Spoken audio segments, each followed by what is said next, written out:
श्रोते हो नमस्कार. श्रोते हो, येत्या 7 तारखेला लोकशाहीमधील महत्त्वाचं पर्व अर्थात मतदान होत आहे.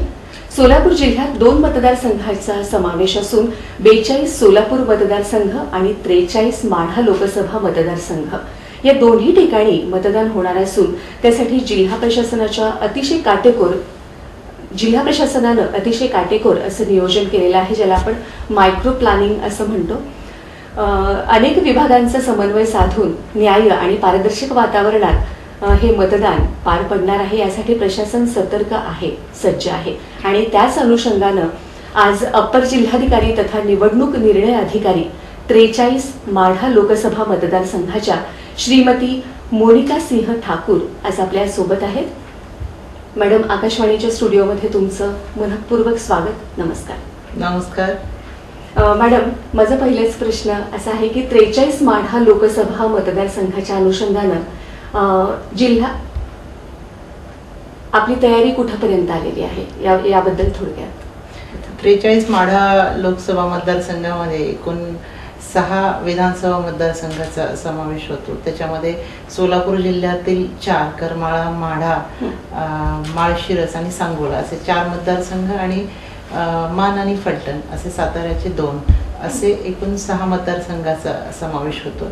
तर याच्यामध्ये जे निवडणुकीतले जे टप्पे आहेत म्हणजे माझ्याकडे 2030 एवढे पोलिंग स्टेशन्स आहेत, मतदान केंद्र आहेत आणि यासाठी जो लागणारा पोलिंग स्टाफ आहे, जो कर्मचारी वर्ग केंद्रावर जाणार आहे, त्यांचे 2 प्रशिक्षण झालेले आहेत आणि त्यानंतर त्यांचं रँडमायझेशन करून त्यांना आम्ही पोलिंग स्टेशनला जाण्यासाठी सज्ज केलेलं आहे. आता फक्त 3rd रँडमायझेशन झाल्यानंतर त्यांना त्यांचं मतदान केंद्र कळणार आहे तेव्हापर्यंत.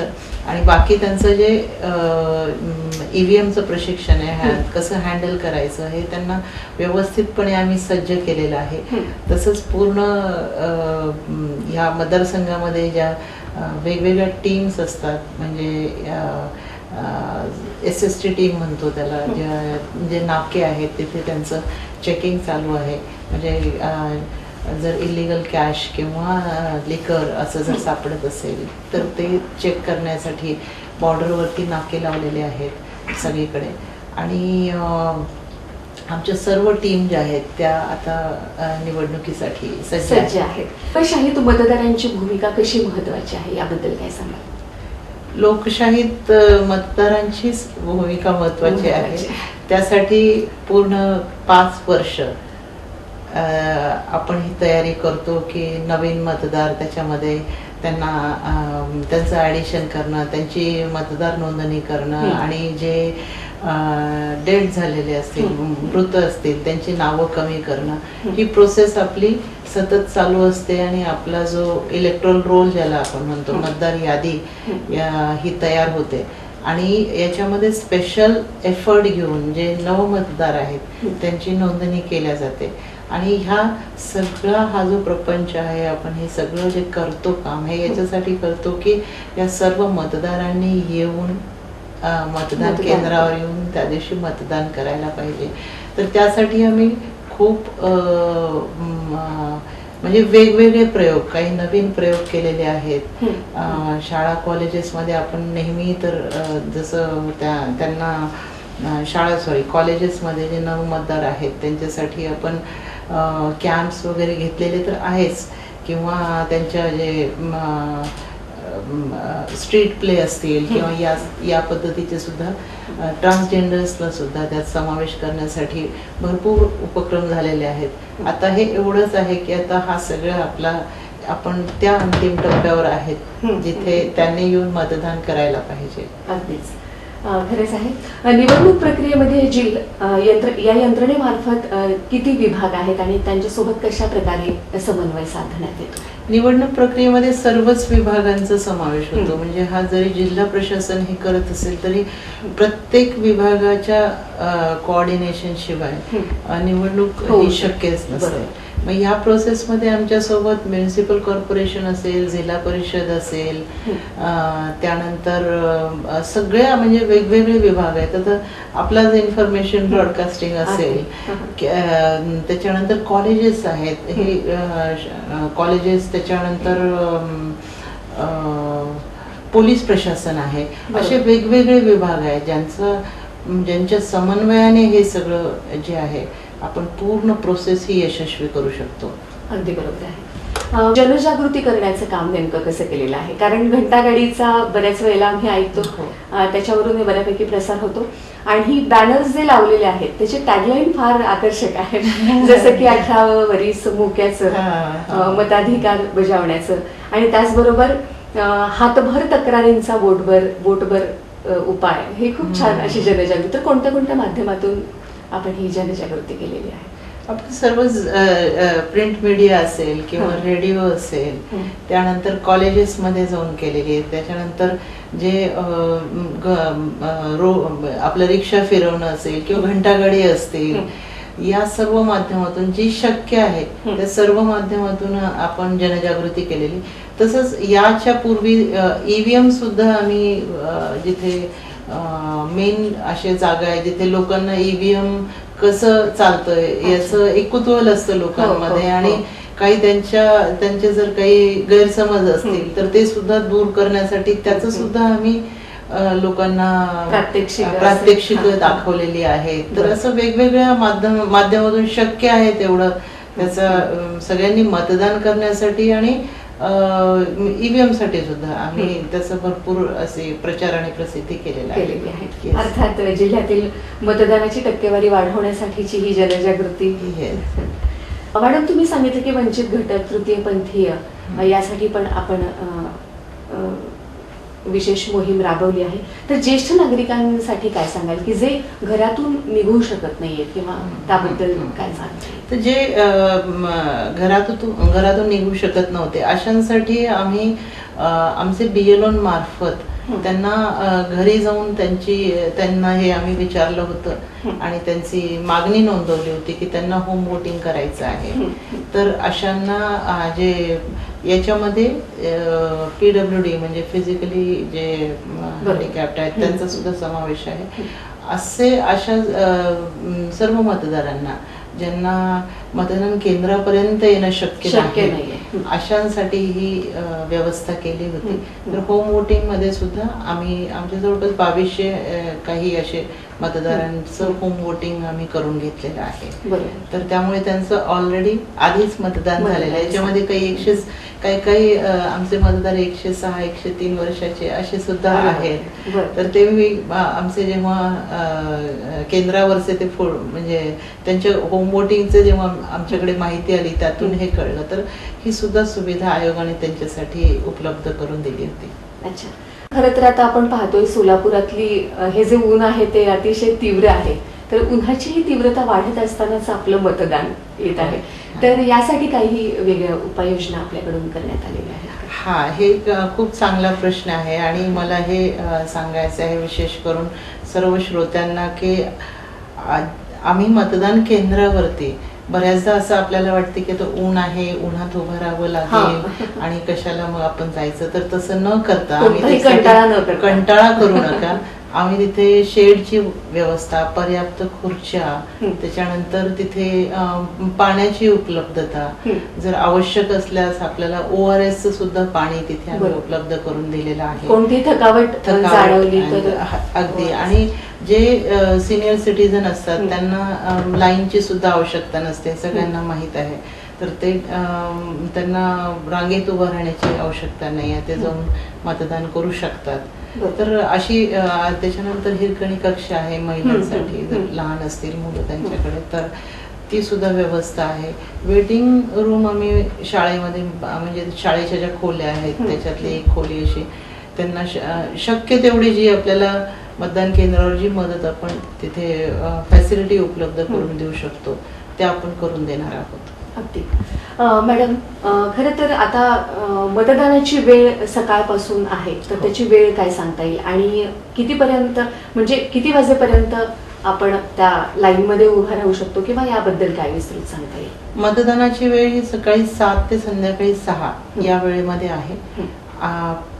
आणि 6 वाजेपर्यंत जे मतदार त्या रांगेत आहेत, त्या सगळ्यांना मतदान करता येतं. तरीही मी म्हणेल की जेव्हा म्हणजे हे लीन आवर्स आहेत किंवा सकाळपासून जेव्हा शक्य असेल तेव्हा त्यांनी मतदान आलेलं चांगलं, कारण मग ती गर्दीची वेळ जी आहे त्याच्यामध्ये त्यांना रांगेत उभं राहणं किंवा हे टाळता येईल. तथापि 7 ते 6 ची वेळ आहे, केव्हाही या मतदान करून जा. तुम्ही सांगितल्याप्रमाणे की सोलापूर जिल्ह्यामध्ये उन्हाची तीव्रता वाढत असताना इतक्या साऱ्या उपाययोजना आपल्यासाठीच केलेल्या आहेत, त्यामुळे जास्तीत जास्त संख्येनं मतदान झालं पाहिजे. आणि त्याचबरोबर मतदानाची वेळ ही 6 वाजेपर्यंत जरी असली तरी जे क्यू मध्ये उभे आहेत त्यांना मतदान करता येऊ शकतं. निवडणूक प्रक्रियेमध्ये स्वयंसेवकाची काही मदत घेता येते का? किंवा कुणाला काही अडलं किंवा काही प्रश्न असतील, काही समजलं नाही, एखादं गोष्ट त्याच्यासाठी असं आहे की आपण निवडणूक केंद्राबाहेरच एक वोटर फॅसिलिटेशन सेंटर जे असतं ते आपण करतोच. त्याला वोटर्स अवेअरनेस बूथ म्हणतो. तिथे अल्फाबेटिकल मतदार यादी घेऊन आमच्या BLOs आहेत, ज्याला आपण बूथ लेवल असे असिस्टंट आहेत आपले, बूथ लेवल ऑफिसर, ते बूथ लेवल ऑफिसर्स बसलेले असतात. तर BLO तिथे बसलेले असतात. त्यानंतर तिथे ते सोबत अल्फाबेटिकल मतदार यादी घेऊन बसलेले असतात. आणि या सोबतच आपण ज्या वोटर इन्फॉर्मेशन स्लिप आहेत त्या सुद्धा त्याचं वाटप आपलं व्यवस्थित झालेलं आहे. म्हणून त्यांना त्यांचं मतदान केंद्र, खोली क्रमांक हे सगळंच त्यांना कळतं. त्याच्यामुळे ती अडचण स्लिप अगोदरच घरी म्हणजे पोहोचत केलेली आहे, त्यामधून सगळ्यांना कळतं. आणि दुसरं हे की हे वोटर आमचे जे BLOs आहेत ते सुद्धा तिथे बसलेले असतात, त्यांना ते विचारू शकतात. आणि असे पोलिंग स्टेशन्स जिथे 3 किंवा 4 किंवा जास्त मतदान केंद्र आहेत, अशा जागी आम्ही व्हॉलेंटियर्सही वेगळ्याने ठेवलेले आहेत तिथे. तर त्यांची सुद्धा त्यांना मदत होणार आहे. तसंच जे मतदान केंद्राचे मार्ग आहेत, म्हणजे आतमध्ये कुठल्या बूथकडे जाण्याचा रस्ता, हे सुद्धा तिथे आपल्याला डिस्प्ले बोर्ड, साईन बोर्ड्स हे असणार आहेत. तर त्यामुळे त्यांना त्याची कुठल्या बूथवर त्यांचं मतदान आहे हे शोधण्याची अडचण येणार नाही. मॅडम, आपल्याकडे किती बूथ आहेत आणि मतदारांना बूथ पर्यंत पोहोचवण्यासाठी काही उपाययोजना करण्यात आलेल्या आहेत? आपल्याकडे 2000 पूर्ण 43 माढामध्ये 2030 मतदान केंद्र आहेत. आणि बूथ हे तसं बघितलं तर त्या ज्या पेरिफेरीमध्ये जवळपासच असतं, म्हणून त्याच्यासाठी आपण वेगळ्याने काही व्यवस्था केलेली नाही. तथापि जे फिजिकली म्हणजे दिव्यांग मतदार आहेत, आपले PWD वोटर्स आहेत, त्यांनी जर सक्षम ऍप थ्रू जर मागणी केलेली असेल तर मग त्यांना आणण्यासाठीची वाहन व्यवस्था त्यात आपल्याला करता येते. मेडिकल इमर्जन्सीचा विचार मॅडम, मतदानाच्या ठिकाणी मेडिकल इमर्जन्सी किंवा अशी काही योजना आपण तिथे प्रत्येक मतदान केंद्रावरती आशा सेविका आहे, तिच्याकडे ज्या आवश्यक असं पर्याप्त तिच्याकडे ज्या इमर्जन्सीसाठीच्या ज्या औषधी आहेत, प्रथमोपचाराचं तसं ठेवलेलं आहे. आणि मोबाईल एक ॲम्ब्युलन्स व्हॅन ती राहणार आहे. म्हणजे आपला फोन जर गेला आमच्या तिथल्या प्रिसाइडिंग ऑफिसरचा किंवा BLOचा सुद्धा फोन गेला तर ती लगेच आपल्याकडे ती ॲम्ब्युलन्स उपलब्ध होईल.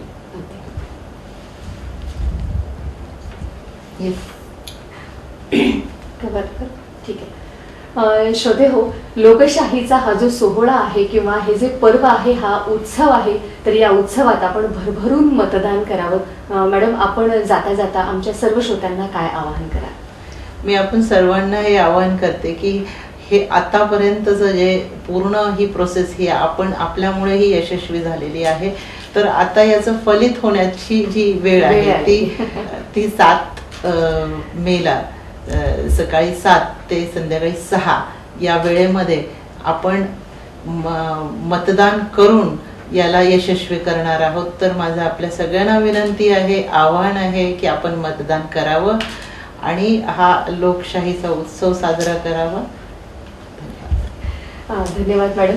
खरं तर प्रत्येकाला मतदान करता यावं यासाठीच्या व्यवस्था प्रशासनाकडून करण्यात आलेल्या आहे. प्रशासन सतर्क आहे, सज्ज आहे. फक्त आपण मतदान मात्र केलं पाहिजे. तेव्हा येत्या 7 तारखेला आपण सर्वजण मतदान करूया कारण निर्भय मतदान देशाचा सन्मान. मॅडम, आपला बहुमूल्य असा वेळ आपण आकाशवाणी सोलापूर केंद्रासाठी दिलात त्याबद्दल मी आकाशवाणी सोलापूर केंद्राच्या वतीने आपली आभारी आहे. धन्यवाद. थँक्यू.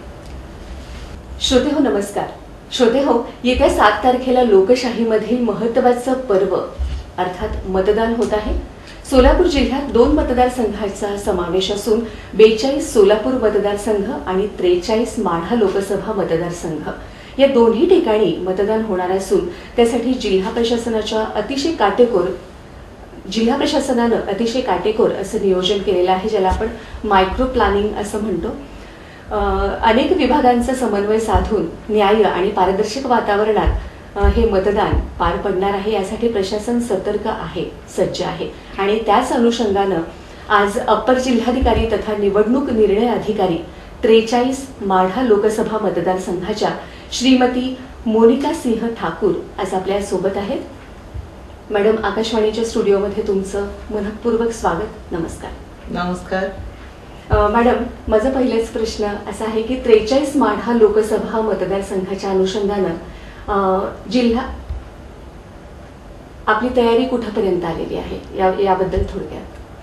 43 माढा लोकसभा मतदारसंघामध्ये एकूण 6 विधानसभा मतदारसंघाचा समावेश होतो. त्याच्यामध्ये सोलापूर जिल्ह्यातील 4 करमाळा, माढा, माळशिरस आणि सांगोला असे 4 मतदारसंघ आणि मान आणि फलटण असे साताऱ्याचे 2 असे एकूण 6 मतदारसंघाचा समावेश होतो.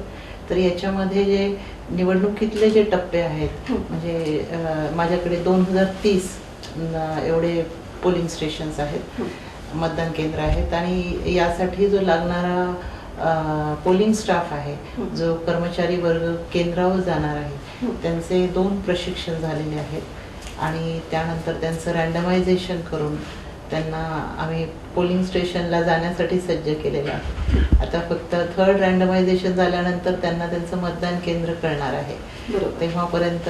आणि बाकी त्यांचं जे EVMचं प्रशिक्षण आहे, कसं हँडल करायचं हे त्यांना व्यवस्थितपणे आम्ही सज्ज केलेलं आहे. तसंच पूर्ण ह्या मतदारसंघामध्ये ज्या वेगवेगळ्या टीम्स असतात म्हणजे SST टीम म्हणतो त्याला, जे नाके आहेत तिथे त्यांचं चेकिंग चालू आहे. म्हणजे जर इलिगल कॅश किंवा लिकर असं जर सापडत असेल तर ते चेक करण्यासाठी बॉर्डरवरती नाके लावलेले आहेत सगळीकडे. आणि आमच्या सर्व टीम ज्या आहेत त्या आता निवडणुकीसाठी सज्ज आहेत.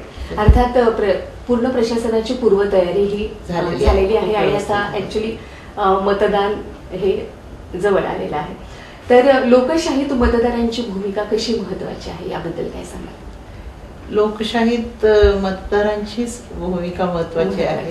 त्यासाठी पूर्ण 5 वर्ष आपण ही तयारी करतो की नवीन मतदार त्याच्यामध्ये त्यांना त्यांचं ॲडिशन करणं, त्यांची मतदार नोंदणी करणं आणि जे डेट झालेले असतील, मृत असतील त्यांची नावं कमी करणं, ही प्रोसेस आपली सतत चालू असते. आणि आपला जो इलेक्ट्रोल रोल ज्याला आपण म्हणतो, मतदार यादी ही तयार होते आणि याच्यामध्ये स्पेशल एफर्ट घेऊन जे नवमतदार आहेत त्यांची नोंदणी केल्या जाते. आणि ह्या सगळा हा जो प्रपंच आहे, आपण हे सगळं जे करतो काम हे याच्यासाठी करतो की या सर्व मतदारांनी येऊन मतदान केंद्रावर येऊन त्या दिवशी मतदान करायला पाहिजे. तर त्यासाठी आम्ही खूप म्हणजे वेगवेगळे प्रयोग, काही नवीन प्रयोग केलेले आहेत. शाळा कॉलेजेसमध्ये आपण नेहमी तर जसं त्यांना कॉलेजेसमध्ये जे नवमतदार आहेत त्यांच्यासाठी आपण कॅम्प्स वगैरे घेतलेले तर आहेच, किंवा त्यांच्या जे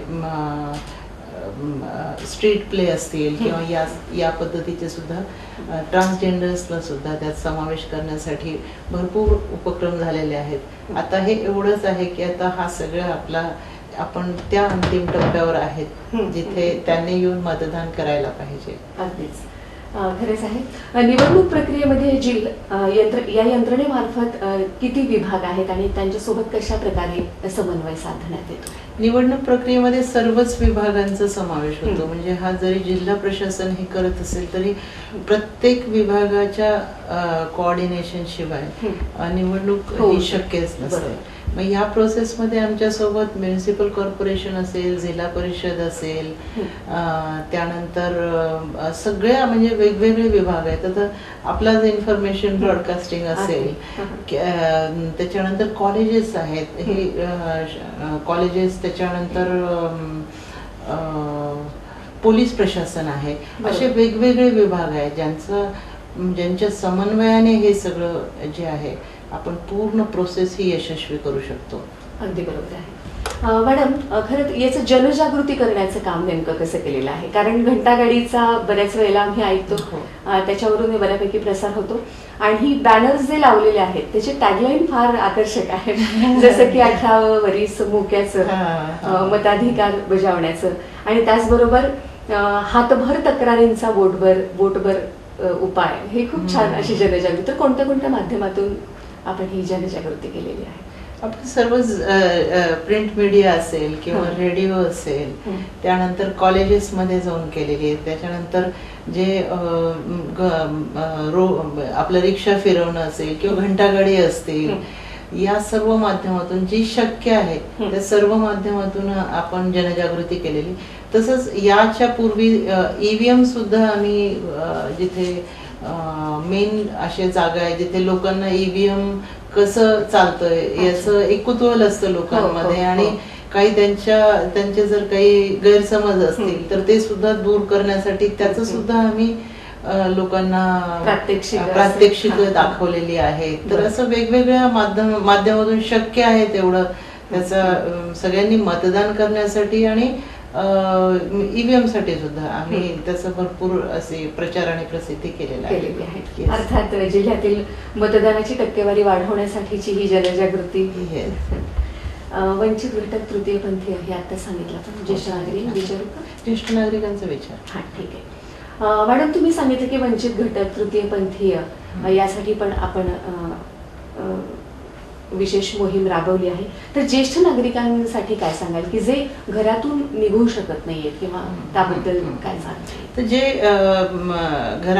घरातून निघू शकत नव्हते अशांसाठी आम्ही आमचे BLO मार्फत त्यांना घरी जाऊन त्यांना हे आम्ही विचारलं होतं आणि त्यांची मागणी नोंदवली होती की त्यांना होम वोटिंग करायचं आहे. तर अशांना जे याच्यामध्ये PWD म्हणजे फिजिकली जे हँडिकॅप्ड आहेत त्यांचा सुद्धा समावेश आहे. अशा सर्व मतदारांना ज्यांना मतदान केंद्रापर्यंत येणं शक्य नाही अशांसाठी ही व्यवस्था केली होती. तर होम वोटिंग मध्ये सुद्धा आम्ही आमच्या जवळपास 2200 काही असे मतदारांचं होम वोटिंग आम्ही करून घेतलेलं आहे. तर त्यामुळे त्यांचं ऑलरेडी आधीच मतदान झालेलं आहे. याच्यामध्ये काही आमचे मतदार 106, 103 वर्षाचे असे सुद्धा आहेत. तर ते आमचे जेव्हा केंद्रावरचे ते म्हणजे त्यांच्या होम वोटिंगचे जेव्हा आमच्याकडे माहिती आली त्यातून हे कळलं. तर ही सुद्धा सुविधा आयोगाने त्यांच्यासाठी उपलब्ध करून दिली होती. अच्छा मॅडम, खरं तर आता आपण पाहतोय सोलापुरातली हे जे ऊन आहे ते अतिशय तीव्र आहे. तर उन्हाची ही तीव्रता वाढत असतानाच आपलं मतदान येत आहे. तर यासाठी काही वेगळ्या उपाययोजना आपल्याकडून करण्यात आलेल्या आहेत? हा, हे खूप चांगला प्रश्न आहे आणि मला हे सांगायचं आहे विशेष करून सर्व श्रोत्यांना की आम्ही मतदान केंद्रावरती बऱ्याचदा असं आपल्याला वाटते की तो ऊन आहे, उन्हात उभं राहावं लागेल आणि कशाला मग आपण जायचं. तर तसं न करता आम्ही कंटाळा करू नका. आम्ही तिथे शेडची व्यवस्था, पर्याप्त खुर्च्या, हं. त्याच्यानंतर तिथे पाण्याची उपलब्धता, जर आवश्यक असल्यास आपल्याला ORS चं सुद्धा पाणी तिथे आम्ही बरोबर. उपलब्ध करून दिलेलं आहे. कोणती थकावट जाणवली तर अगदी. आणि जे सिनियर सिटीजन असतात हं. त्यांना लाईनची सुद्धा आवश्यकता नसते, सगळ्यांना माहीत आहे. तर ते त्यांना रांगेत उभं राहण्याची आवश्यकता नाही आहे, ते जाऊन मतदान करू शकतात. बरं. तर अशी त्याच्यानंतर हिरकणी कक्ष आहे महिलांसाठी, हं. जर लहान असतील मुलं त्यांच्याकडे तर ती सुद्धा व्यवस्था आहे. वेटिंग रूम आम्ही शाळेमध्ये म्हणजे शाळेच्या ज्या खोल्या आहेत त्याच्यातली एक खोली अशी त्यांना शक्य तेवढी जी आपल्याला मतदान केंद्रावर जी मदत आपण तिथे फॅसिलिटी उपलब्ध करून देऊ शकतो त्या आपण करून देणार आहोत. अगदी. मॅडम, खरं तर आता मतदानाची वेळ सकाळपासून आहे, तर त्याची वेळ काय सांगता येईल आणि कितीपर्यंत म्हणजे किती वाजेपर्यंत आपण त्या लाईनमध्ये उभा राहू शकतो किंवा याबद्दल काय विस्तृत सांगता येईल? मतदानाची वेळ ही सकाळी 7 ते संध्याकाळी 6 या वेळेमध्ये आहे. आणि 6 वाजेपर्यंत जे मतदार त्या रांगेत आहेत, त्या सगळ्यांना मतदान करता येतं. तरीही मी म्हणेल की जेव्हा म्हणजे हे लीन आवर्स आहेत किंवा सकाळपासून जेव्हा शक्य असेल तेव्हा त्यांनी मतदान आलेलं चांगलं, कारण मग ती गर्दीची वेळ जी आहे त्याच्यामध्ये त्यांना रांगेत उभं राहणं किंवा हे टाळता येईल. तथापि 7 ते 6 ची वेळ आहे, केव्हाही या मतदान करून जा. तुम्ही सांगितल्याप्रमाणे की सोलापूर जिल्ह्यामध्ये उन्हाची तीव्रता वाढत असताना इतक्या साऱ्या उपाययोजना आपल्यासाठीच केलेल्या आहेत, त्यामुळे जास्तीत जास्त संख्येनं मतदान झालं पाहिजे. आणि त्याचबरोबर मतदानाची वेळ ही 6 वाजेपर्यंत जरी असली तरी जे क्यू मध्ये उभे आहेत त्यांना मतदान करता येऊ शकतं. निवडणूक प्रक्रियेमध्ये स्वयंसेवकाची काही मदत घेता येते का? किंवा कुणाला काही अडलं किंवा काही प्रश्न असतील, काही समजलं नाही, एखादी गोष्ट त्याच्यासाठी असं आहे की आपण निवडणूक केंद्राबाहेरच एक वोटर फॅसिलिटेशन सेंटर जे असतं ते आपण करतोच. त्याला वोटर्स अवेअरनेस बूथ म्हणतो. तिथे अल्फाबेटिकल मतदार यादी घेऊन आमच्या BLOs आहेत, ज्याला आपण बूथ लेवल असिस्टंट आहेत आपले, बूथ लेवल ऑफिसर, ते बूथ लेवल ऑफिसर्स बसलेले असतात. तर BLO तिथे बसलेले असतात. त्यानंतर तिथे ते सोबत अल्फाबेटिकल मतदार यादी घेऊन बसलेले असतात. आणि यासोबतच आपण ज्या वोटर इन्फॉर्मेशन स्लिप आहेत त्या सुद्धा त्याचं वाटप आपलं व्यवस्थित झालेलं आहे. म्हणून त्यांना त्यांचं मतदान केंद्र, खोली क्रमांक हे सगळंच त्यांना कळतं. त्याच्यामुळे ती अडचण वोटर स्लिप अगोदरच घरी म्हणजे पोहोचत केलेली आहे, त्यामधून सगळ्यांना कळतं. आणि दुसरं हे की हे वोटर आमचे जे BLOs आहेत ते सुद्धा तिथे बसलेले असतात, त्यांना ते विचारू शकतात. आणि असे पोलिंग स्टेशन जिथे 3 किंवा 4 किंवा जास्त मतदान केंद्र आहेत अशा जागी आम्ही व्हॉलेंटियर्सही वेगळ्याने ठेवलेले आहेत तिथे, तर त्यांची सुद्धा त्यांना मदत होणार आहे. तसंच जे मतदान केंद्राचे मार्ग आहेत म्हणजे आतमध्ये कुठल्या बूथकडे जाण्याचा रस्ता हे सुद्धा तिथे आपल्याला डिस्प्ले बोर्ड, साईन बोर्ड्स हे असणार आहेत. तर त्यामुळे त्यांना त्याची कुठल्या बूथवर त्यांचं मतदान आहे हे शोधण्याची अडचण येणार नाही. मॅडम, आपल्याकडे किती बूथ आहेत आणि मतदारांना बूथपर्यंत पोहोचवण्यासाठी काही उपाययोजना करण्यात आलेल्या आहेत? आपल्याकडे 2000 पूर्ण 43 माढामध्ये 2030 मतदान केंद्र आहेत. आणि बूथ हे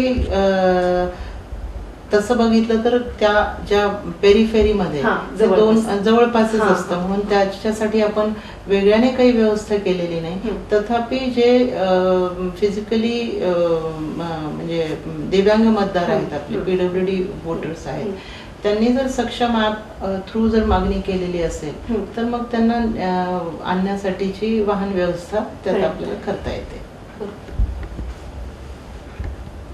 मेडिकल इमर्जन्सीचा विचार मॅडम, मतदानाच्या ठिकाणी मेडिकल इमर्जन्सी किंवा हा. अशी काही योजना? आपण तिथे प्रत्येक मतदान केंद्रावरती आशा सेविका आहे. हं. तिच्याकडे ज्या आवश्यक असं पर्याप्त तिच्याकडे ज्या इमर्जन्सीसाठीच्या ज्या औषधी प्रथमोपचार आहेत किंवा प्रथमोपचाराचं तसं हं. ठेवलेलं आहे. हं. आणि मोबाईल एक ॲम्ब्युलन्स व्हॅन ती हं. राहणार आहे. बरं. म्हणजे आपला फोन जर गेला आमच्या तिथल्या प्रिसाइडिंग ऑफिसरचा किंवा BLOचा सुद्धा फोन गेला तर ती लगेच आपल्याकडे ती ॲम्ब्युलन्स उपलब्ध होईल. Yes. खबरदार. ठीक आहे. श्रोते हो, लोकशाहीचा हा जो सोहळा आहे किंवा हे जे पर्व आहे, हा उत्सव आहे, तर या उत्सवात आपण भरभरून मतदान करावं. मॅडम, आपण जाता जाता आमच्या सर्व श्रोत्यांना काय आवाहन करा? मी आपण सर्वांना हे आवाहन करते की हे आतापर्यंतचं जे पूर्ण ही प्रोसेस ही आपण आपल्यामुळे ही यशस्वी झालेली आहे. तर आता याचं फलित होण्याची जी वेळ आहे ती 7 मेला सकाळी 7 ते संध्याकाळी 6 या वेळेमध्ये आपण मतदान करून याला यशस्वी करणार आहोत. तर माझं आपल्या सगळ्यांना विनंती आहे, आवाहन आहे की आपण मतदान करावं आणि हा लोकशाहीचा उत्सव साजरा करावा. धन्यवाद मॅडम. खरं तर प्रत्येकाला मतदान करता यावं यासाठीच्या व्यवस्था प्रशासनाकडून करण्यात आलेल्या आहे. प्रशासन सतर्क आहे, सज्ज आहे. फक्त आपण मतदान मात्र केलं पाहिजे. तेव्हा येत्या 7 तारखेला आपण सर्वजण मतदान करूया, कारण निर्भय मतदान देशाचा सन्मान. मॅडम, आपला बहुमूल्य असा वेळ आपण आकाशवाणी सोलापूर केंद्रासाठी दिलात, त्याबद्दल मी आकाशवाणी सोलापूर केंद्राच्या वतीने आपली आभारी आहे. धन्यवाद. थँक्यू.